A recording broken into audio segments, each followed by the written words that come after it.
Hello, people of the internet. Morning, good afternoon, good evening. Happy Wednesday to you all. Um, I didn't think we were going to get around to this today, but we're going to get around to this today, mainly because we had a slot open up, and whatchamacallit, this album wasn't as long as I thought it was going to be. I thought we were going to get like a 5, 6 song album. It's only four, so since we only have three B-sides to go through, we're just going to do them now and get them over with. So no super long wait when it comes to the high key drop for this era, but you know what? I'm not going to complain about it. I'm ready to get into some new music. So we're going to do the rest of the EP, the Love or Hate EP. Of course, high key dropped new music quite literally 75 minutes ago, to the minute. And well, the title track "Let It Burn" was a lot of fun indeed. A little bit slower, a little bit crunchier, a little bit heavier sound. It was a lot of fun. But we have three other B-sides to get to, and knowing their track record, especially in the last 2 calendar years or so, there's bound to be some hidden magic that's being, tucked away, just waiting to be listened to. So that's what we're going to do today. Typical album listen rules will apply. I'll read off the credits for every single song before I listen to them.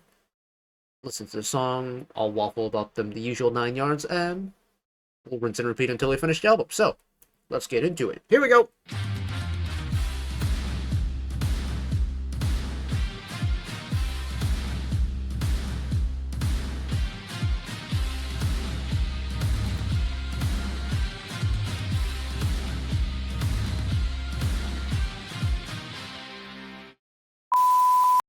Right. It is very close to release, so we don't have lyric or color-coded lyric videos. I'm not too fussed about that. I feel like I'll know their voices pretty well by this point, because I feel like High Key as a group have pretty distinct vocal colors for each of the members, but I'm not gonna focus too heavily on that. I'm just ready to take in the music.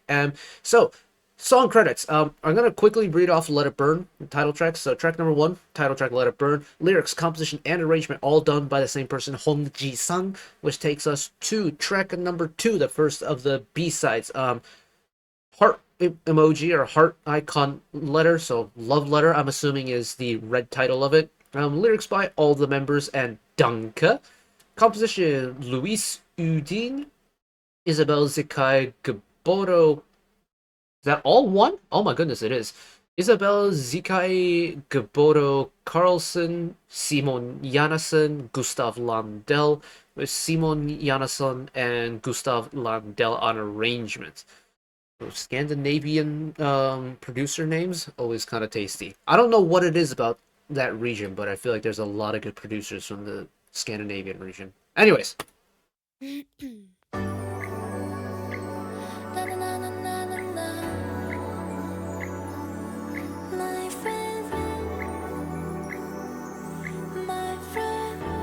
wow, that took a long time to figure out where the meter was.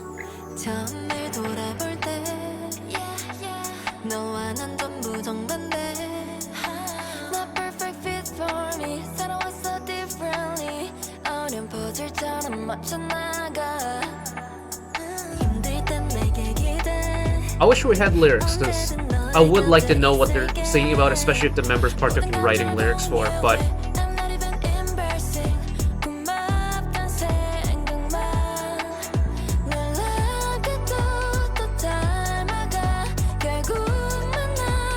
definitely one of those songs that goes, though, doesn't it?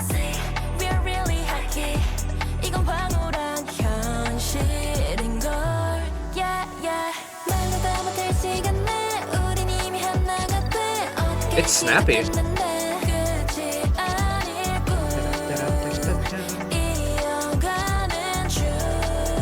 Oh, love that dissonance there.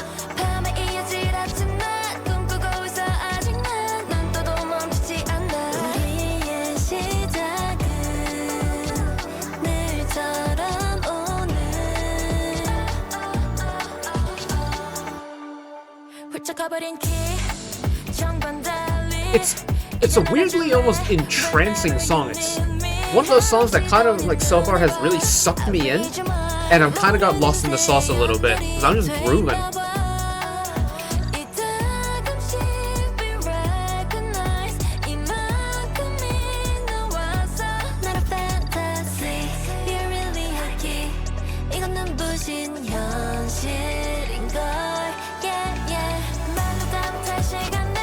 Yeah, and the release just feels so natural. It's like, it's exactly where I imagine the song would go. It doesn't really hide anything, which makes the listening experience a lot easier too.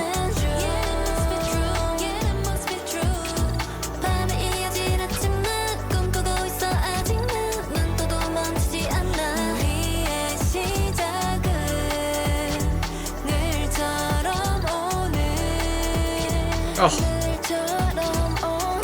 the trademark, just tasty high-key vocals, though, on display.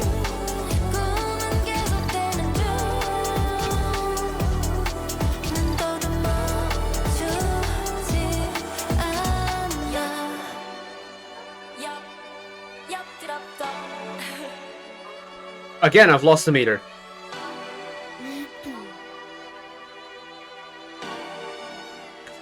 That chord choice is so neat. Oh shoot, done already. Again, it's a song that I just get so lost in the sauce. It's so easy to get lost in the sauce with, which is kind of cool. Yeah, it's one of those songs that just gets it just makes my mind go blank when I'm listening to it. It's so easy to enjoy. So easy, in fact, that I forget that I'm listening to the song. I'm just I feel like I'm floating as I'm listening to, just like suspended in a medium that is this song, and that's all there is around me is this song. It's really cool, very fascinating song. But this genuinely is showing perfectly one of the strengths and one of the things that I've always loved about Haikyuu, especially since last year, the vocals. They love a good big vocal stack. They love a big vocal harmony part. And I thought their what their bridge in Soul was absolutely terrific. Little AB action with Yell taking lead. It was almost like choral like in a way. Choral like choir, CHORAL, but there's just that playfulness and yet the vocal richness that we got. And then they dropped Thinking About You earlier this year, and boy, let me tell you, that song blew my mind. I lost my listening to it for the first time, because there are not many groups in K-pop that will challenge a four-part vocal harmony almost to the ability that a cappella vocalists and actual like choir singers will do. But with Haiky's Thinking About You, they did a pretty damn good job of doing it. And the fact that on a B-side, on a very high energy B-side, mind you, like Love Letter, we got plenty more of the very rich vocals. Yeah, I'm never gonna complain about that, especially if it's done with a very tasteful, like dissonant loaded chords. Oh hell yeah, so much fun, so much fun. All right, let's keep her moving. Track number 3. This is Iconic. Lyrics by Song Soo-yoon, Lee Hyung-suk. Composition Han Jae-ho, Kim Sung-soo. Arrangement Han Jae-ho and Kim Sung-soo. Alright. These are all new names for me, I'm pretty sure, so let's hear.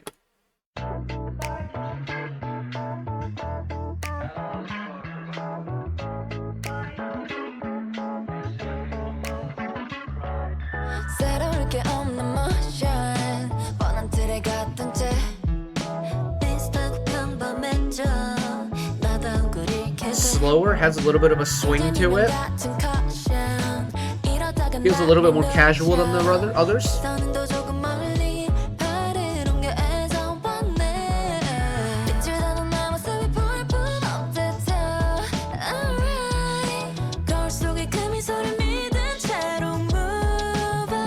Very clean vocally, though. There hasn't really been any post-production work in terms of like reverb or effects put on it. Oh, hold on a second.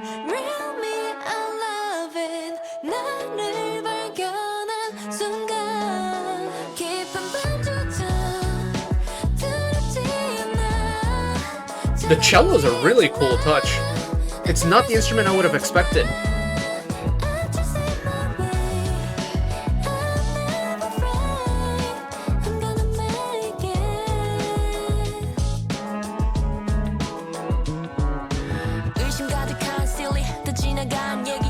Another rap section.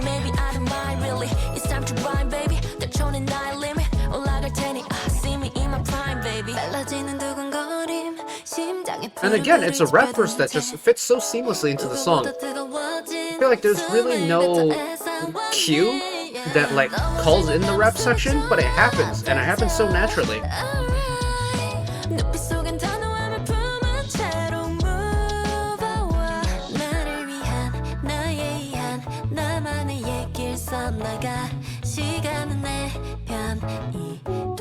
Okay, and then this time around we have a bass rather than the cello as the moving background instrument. Oh, we got the cello back.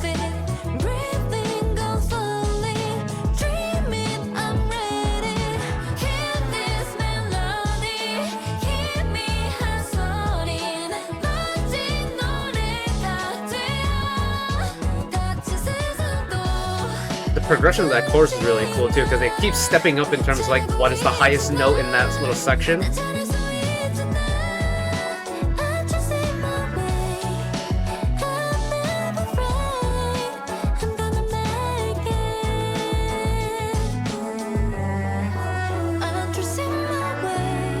And with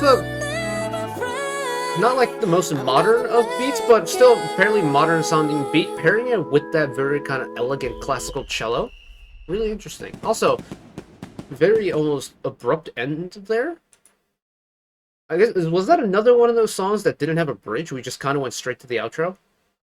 I felt like I was waiting for like another 30 seconds of that song, but we never got it. Iconic, interesting change in direction.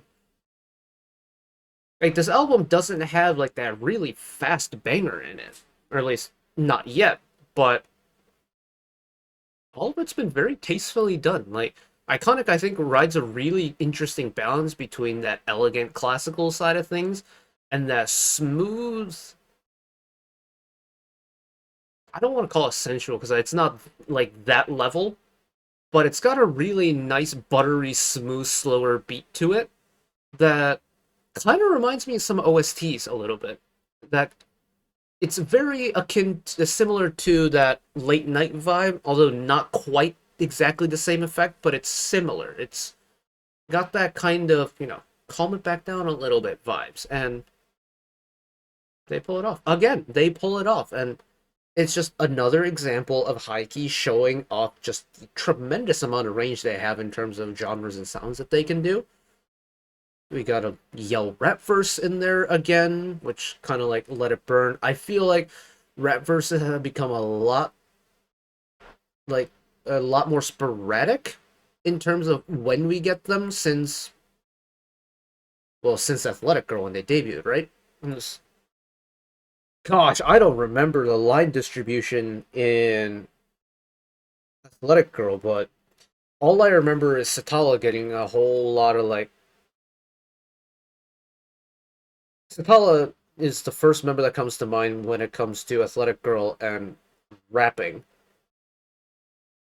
I'm trying to figure out if it was Yell that took the other half, because it wasn't just Satala when they debuted. But yeah, I mentioned this in the title track, but it feels like we haven't gotten a lot of rapping H1-KEY. And the fact that we've gotten, well, 2 out of the 4 songs has a rap section in it, feels really fresh, feels new. Even though it might not be like new, they might have done it before and I'm just not remembering it. But in a song that is, a little bit more smoother, a little bit more vibier, to get a rap verse in it that fits the bill, doesn't kind of impede in the effect of the vibe of the song, and just naturally slots in like that when it can naturally switch out into that vocal top line, is very impressive to me. Takes us to one final song titled Rainfalls, track number 4. Oh, these are some very familiar names. Lyrics by, composition by, and arrangement by Hwang Hyun and GDLO of Monotree. Okay, I'm very familiar with you two. I've been doing an on and off deep dive every single Sunday, like going through all their albums in order, and well, Hwang Hyun is on and off's main audio producer. So I'm very familiar with Hwang Hyun and GDLO, and just really, if there's Monotree on a song, I feel like he's going to be pretty high quality anyways. But I wonder what direction we got. Is it a ballad? Is it a bop? Let's find out.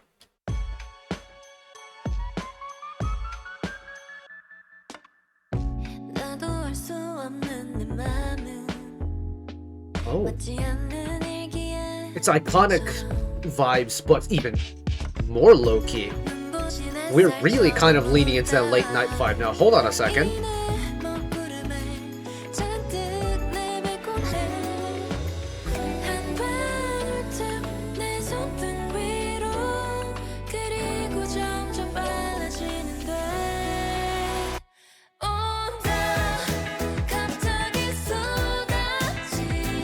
Okay, there's a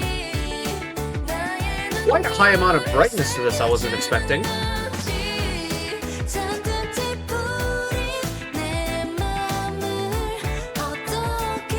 What does this remind me of? Does this remind me of the pre-release from Soul Era?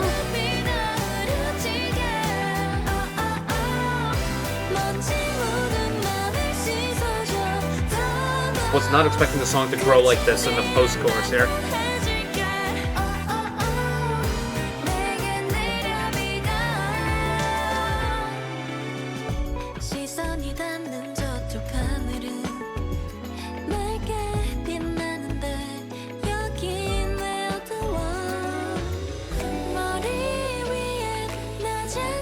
Get floaty with it. Get pretty with it one time. Hold on a second.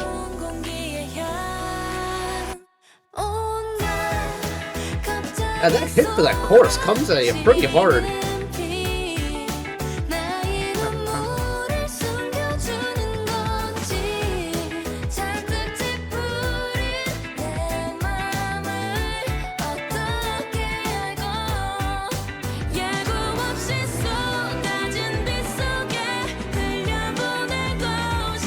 It's another one of those songs that just goes from start to finish so smoothly. Like each little, phase change between, say, chorus to post-chorus, chorus into bridge for this time around, so seamless.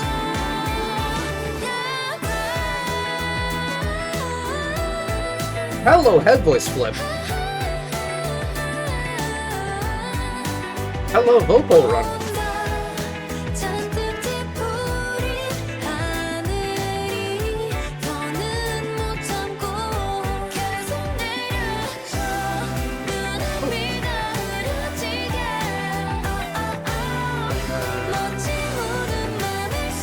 Little stutter step in the instrumental part.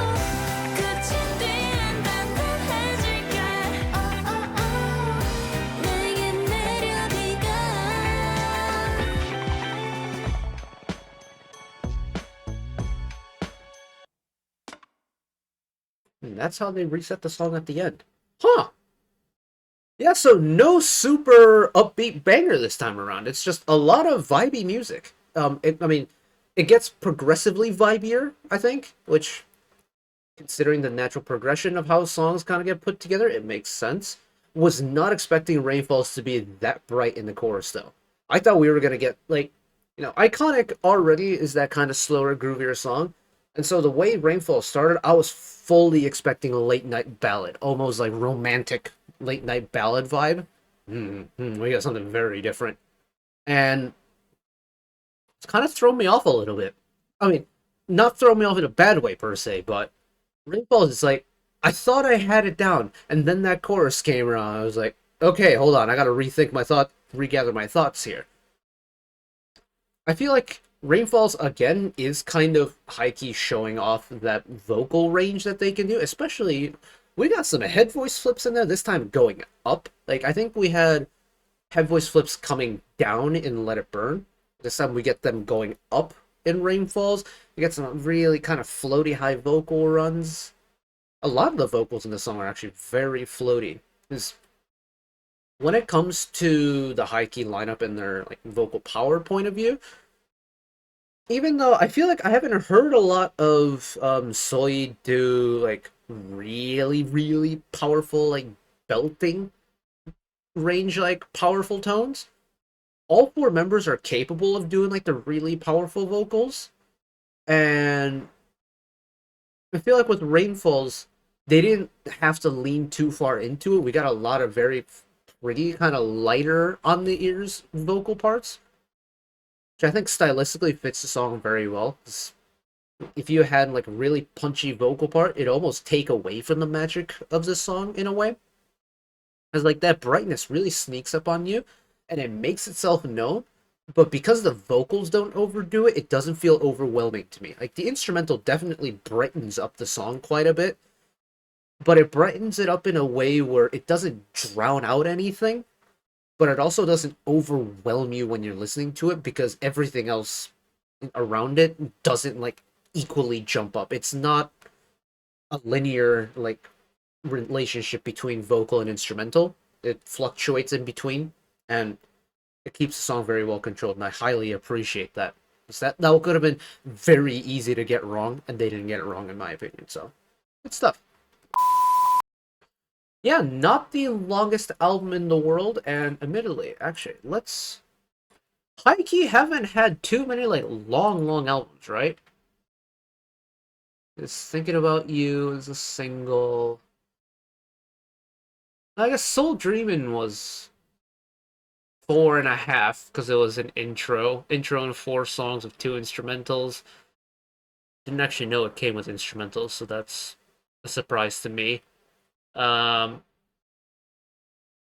Rose Blossom was 5. Run was 3, and Athletic Girl was 1 plus a remix and an instrumental. Okay, so I guess I thought Heike had more music on their albums, but I guess I was wrong. I know they've had, their Heike, singles and stuff, but that's actually surprised me a little bit. I thought they had more music than that. Huh.